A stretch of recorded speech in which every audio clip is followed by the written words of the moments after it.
Olá, a partir de agora você é nosso convidado a acompanhar uma conversa com a senadora Vanessa Graziotin.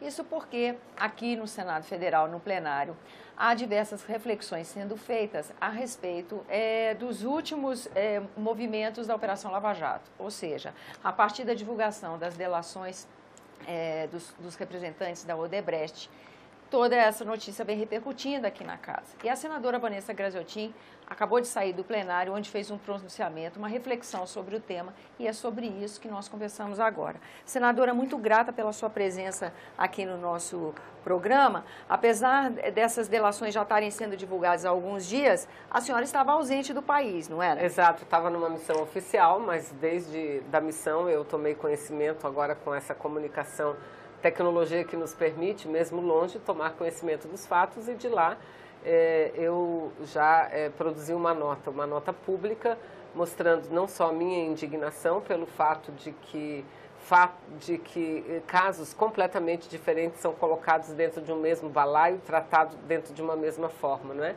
E falando da tranquilidade que eu me encontro e que tenho não só convicção, mas a segurança de que nunca cometi nenhuma ilegalidade, tampouco qualquer ato de corrupção.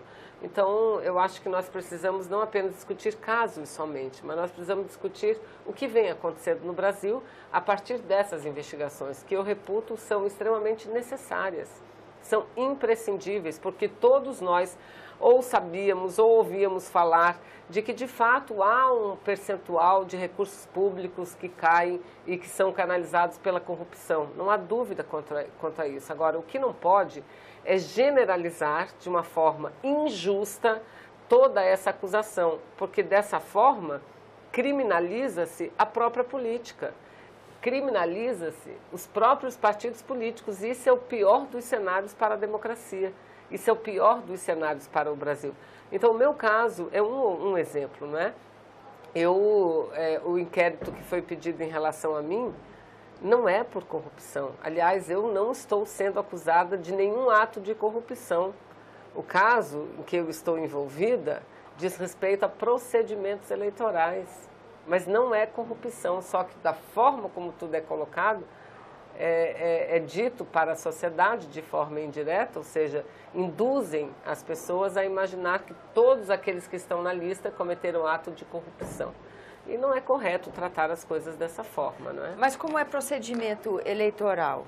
Olha, depois de alguns dias de feita a primeira notícia, na primeira notícia saíram todos os nomes juntos, eles separaram os dois casos, né? Alguns inquéritos foram abertos para investigar possíveis práticas de corrupção e outros para apurar procedimentos eleitorais, ou seja, contribuição eleitoral sem o devido registro.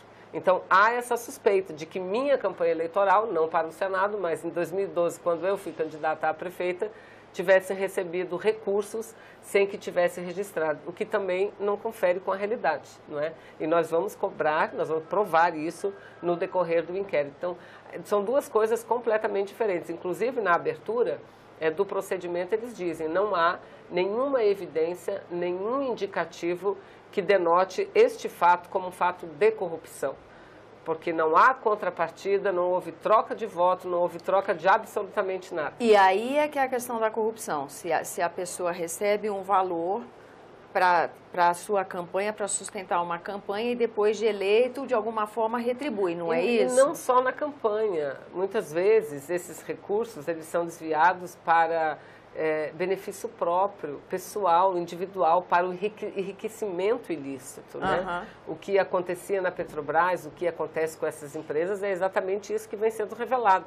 E não com a participação de agentes públicos, de detentores de mandatos eletivos, a participação de servidores públicos concursados, a participação da iniciativa privada e a participação também de detentores de cargos eletivos, né?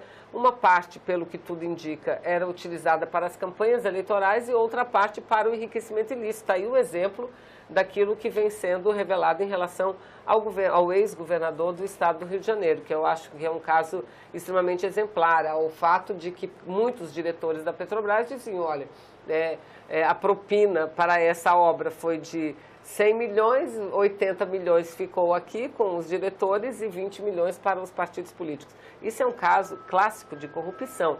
Então, nesses inquéritos últimos que foram abertos, nessa tal lista, existem duas situações diferentes, não é?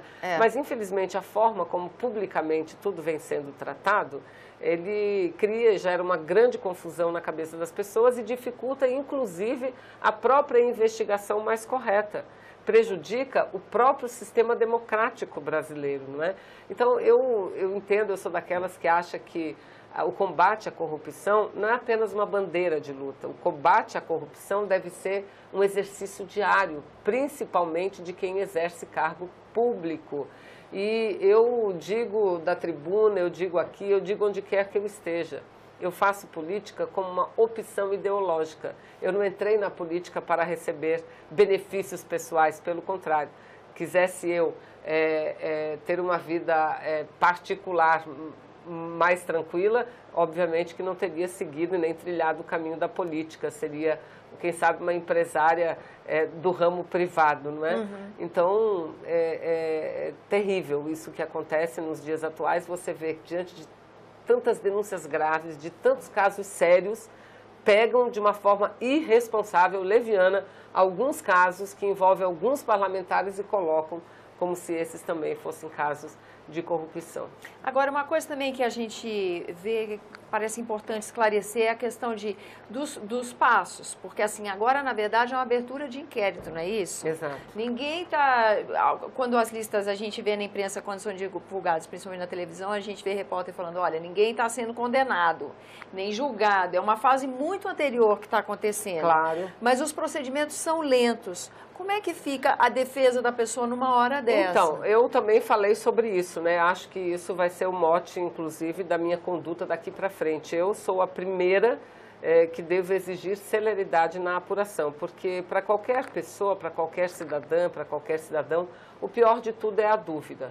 É pairar sobre ele uma dúvida ou um questionamento sobre a sua lisura, conduta ética. Isso é a pior coisa, não é?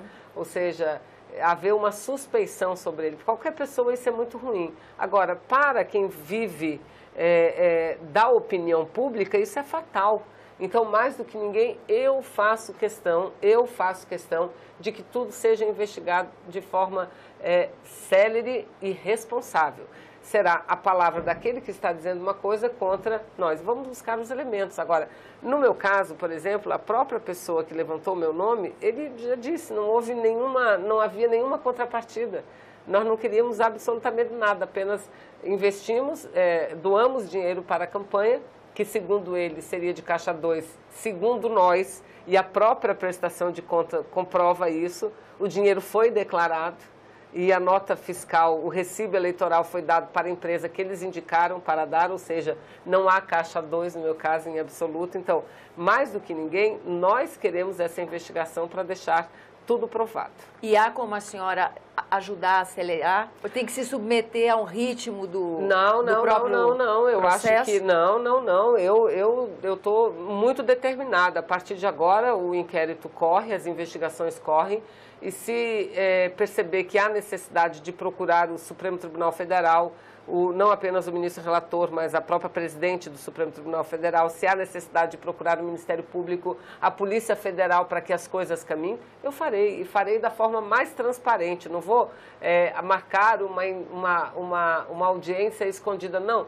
Publicamente, vou marcar audiência e vou divulgar. Eu estou indo lá no lugar tal para ver como está o processo, como é que andam as investigações. Porque eu repito, a pior coisa é você ser condenada previamente, sem ter cometido qualquer crime e sem que lhe dê a oportunidade de comprovar isso. Com certeza, senadora, eu agradeço a sua presença no nosso programa, agradeço também a você que nos acompanha, lembrando que esse é o programa Argumento e que você é nosso convidado a fazer sugestões e críticas ao trabalho da TV Senado pelo 0800 61 2211, é uma ligação gratuita. Lembro a você que há também a possibilidade de rever esse e outro dos nossos programas usando o endereço eletrônico senado.leg.br/TV. Até a próxima.